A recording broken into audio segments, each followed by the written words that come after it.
بحر مردار جسے سالٹ سی بھی کہتے ہیں، یہ سمندر کا ایک ایسا حصہ ہے جس میں کوئی جاندار زندہ نہیں رہ سکتا، اس لیے اسے بحر مردار کہا جاتا ہے۔ اس کے مغرب میں اسرائیل اور مشرق میں اردن واقع ہے۔ اس کا پانی حد سے زیادہ نمکین ہے اور اس کے ارد گرد کی زمین، جو کبھی دنیا کی سب سے زیادہ سرسبز و شاداب زمین تھی، بنجر اور صحرائی زمین میں تبدیل ہو چکی ہے۔ اس کی اصل وجہ یہ ہے کہ آج سے ہزاروں سال پہلے یہ جگہ قوم لوط کا مسکن تھی۔ یہ علاقہ 5 بڑے شہروں پر مشتمل تھا اور سدوم ان شہروں کا دارالحکومت اور مرکز سمجھا جاتا تھا۔ یہ علاقے نہایت سرسبز و شاداب تھے، باغات کی کثرت تھی اور لہلہاتے کھیت یہاں کے باسیوں کی ضرورت سے کہیں زیادہ تھے۔ یہاں کے رہائشی بہت فاسق و فاجر، انتہائی بد فطرت، بے حد بد کردار اور بہت سے گناہوں میں مبتلا تھے۔ وہ راہگیروں کو لوٹ لیتے اور سرے عام برائیاں کرنے کے عادی تھے۔ دنیا کی کوئی ایسی برائی نہیں تھی جو ان میں موجود نہ ہو، اور یہ دنیا کی سرکش اور بد اخلاق قوم تھی۔ ان سب برائیوں کے ساتھ ساتھ انہوں نے بے حیائی کا ایک نیا کام شروع کیا جس کا تصور بھی ان سے پہلے کسی انسان نے نہیں کیا تھا۔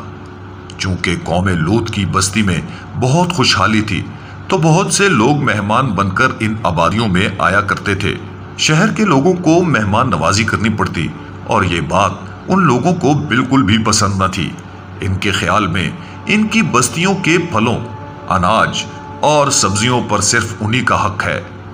ان کی خواہش تھی کہ دوسری بستیوں کے لوگ ان کے علاقوں میں نہ آئیں۔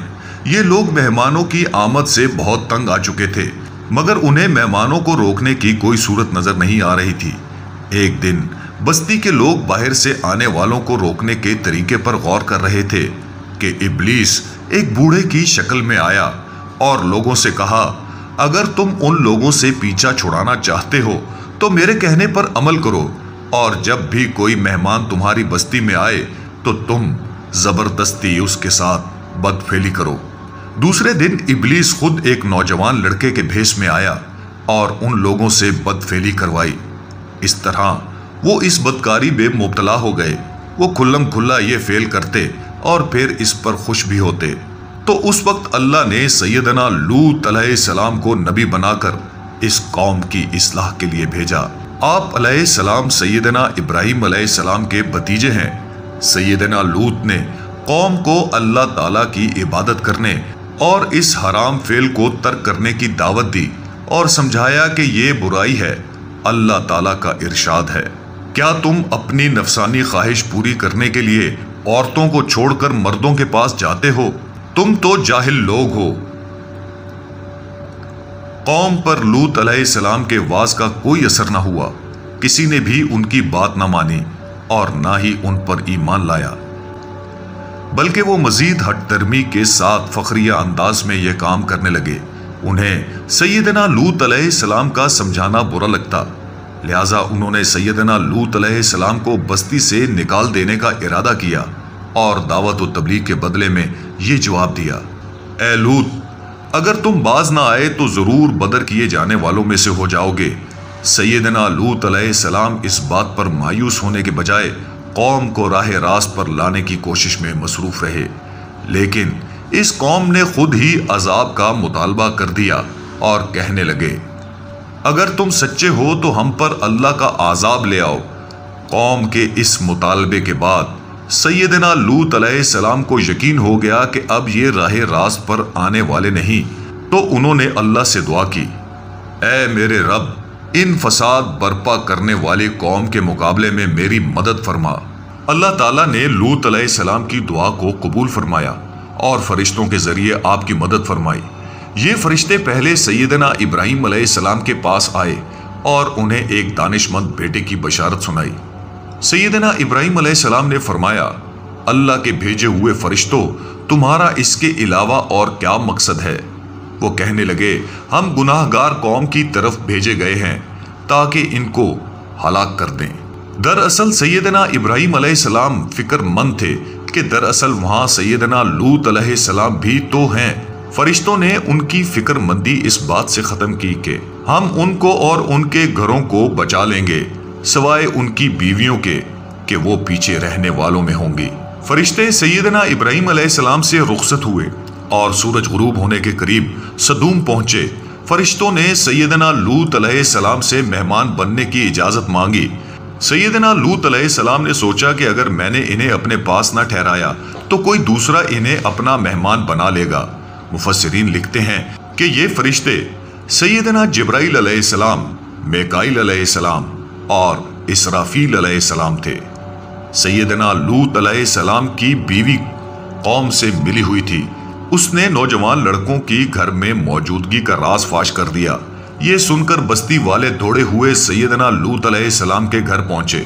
سیدنا لوط علیہ السلام نے اپنی قوم سے فرمایا، اے میری قوم، یہ میری قوم کی بیٹیاں ہیں، یہ تمہارے لیے پاکیزہ و حلال ہیں۔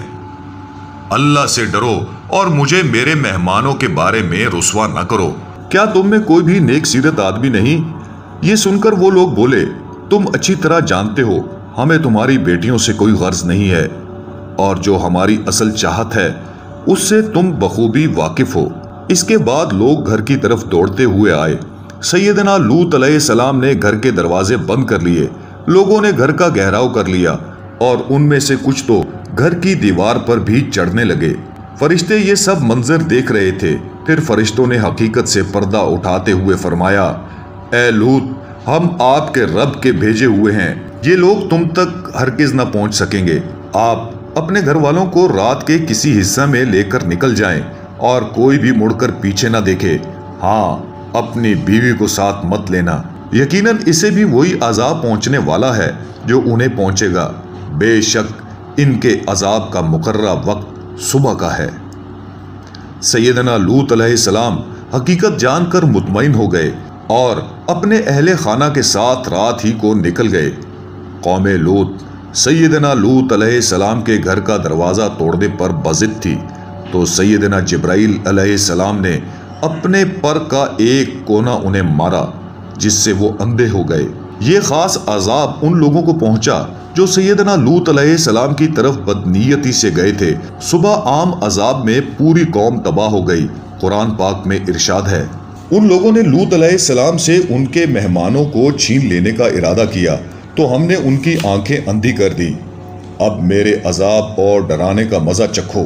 پھر اگلی صبح کا ابھی آغاز ہی ہوا تھا کہ اللہ تعالیٰ کے حکم سے سیدنا جبرائیل علیہ السلام نے بستی کو اپنے پر سے اکھیڑا اور آسمانوں تک اٹھایا۔ پھر اس بستی کو الٹ کر زمین پر دے مارا اور اس کے بعد ان پتھروں کی بارش ہوئی۔ ہر پتھر پر مرنے والے کا نام لکھا ہوا تھا۔ جب یہ پتھر ان کو لگتے تو سر پاش پاش ہو جاتے۔ کچھ ہی دیر میں پوری کی پوری بستی نیست و نابود ہو چکی تھی۔